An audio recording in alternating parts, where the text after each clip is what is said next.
শব্দদূষণ লিখেছেন সুকুমার বড়ুয়া। গরু ডাকে, হাঁস ডাকে, ডাকে কবুতর, গাছে ডাকে শত পাখি সারাদিন ভর। মোরগের ডাক শুনি প্রতিদিন ভোরে, নিশিরাতে কুকুরের দল ডাকে জোরে। দোয়েল চড়ুই মিলে কিচির মিচির, গান শুনি ঘুঘুয়ার টুনটুনিটির। শহরের পাতিকাক ডাকে ঝাঁকে ঝাঁকে, ঘুম দেয়া মুশকিল হর্নের হাঁকে। সিডি চলে, টিভি চলে, বাজে টেলিফোন, দরজায় বেল বাজে কান পেতে। গলিপথে ফেরিওয়ালা হাঁকে আর হাঁটে, ছোটদের হইচই স্কুল মাঠ। পল্লীর সেই সুরে ভরে যায় মন, শহুরে জীবন জ্বালা শব্দদূষণ। নিচে শব্দগুলোর অর্থ জেনে নিই ও ব্যবহার শিখি। নিশিরাত, গভীর রাত্রি বা মাঝরাত। নিশিরাতে চেঁচামেচি করো না, সবাই ঘুমোচ্ছে। কিচিরমিচির, পাখির ডাকাডাকির আওয়াজ। ভোরবেলাতেই পাখির কিচিরমিচির শুনতে শুনতে আমার ঘুম ভাঙে। ফেরিওয়ালা, রাস্তায় বা বাড়িতে বাড়িতে ঘুরে যারা জিনিসপত্র বিক্রি করে। ফেরিওয়ালা হাঁক দিচ্ছে, থালা বাসন চাই।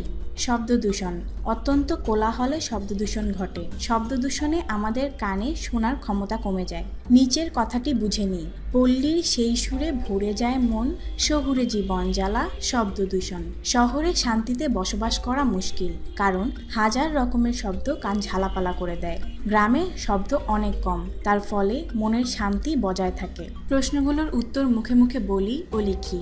কবিতায় কোন কোন পশু ও পাখির কথা বলা হয়েছে? কবিতায় গরু, হাঁস, কবুতর, মোরগ, কুকুর, চড়ুই, ঘুঘু, টুনটুনি ও পাতিকাকের কথা বলা হয়েছে। শহরে ঘুমানোয় অসুবিধা কেন?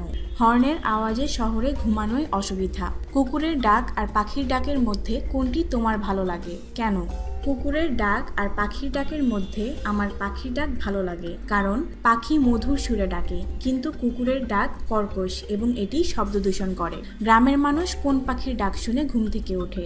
গ্রামের মানুষ মোরগের ডাক শুনে ঘুম থেকে ওঠে। নিচের কোন প্রাণী কেমন করে ডাকে তা অভিনয় করে দেখাই। শহুরে জীবনের সাথে গ্রামের জীবনের তুলনা করি ও লিখি।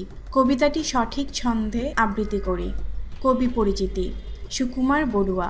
সুকুমার বড়ুয়া বাংলাদেশের একজন প্রখ্যাত ছড়াকার। তিনি 1938 সালের 5 জানুয়ারি চট্টগ্রামের রাউজান থানার বিনাজুরি গ্রামে জন্মগ্রহণ করেন। তার রচিত কয়েকটি গ্রন্থ পাগলা ঘোড়া, ভিজে বেড়াল, চন্দনা রঞ্জনার ছড়া, এলো পাতারি, নানা রঙের দিন, চিচিংফা প্রভৃতি। তিনি শিশু সাহিত্যে বাংলা একাডেমি পুরস্কার লাভ করেন।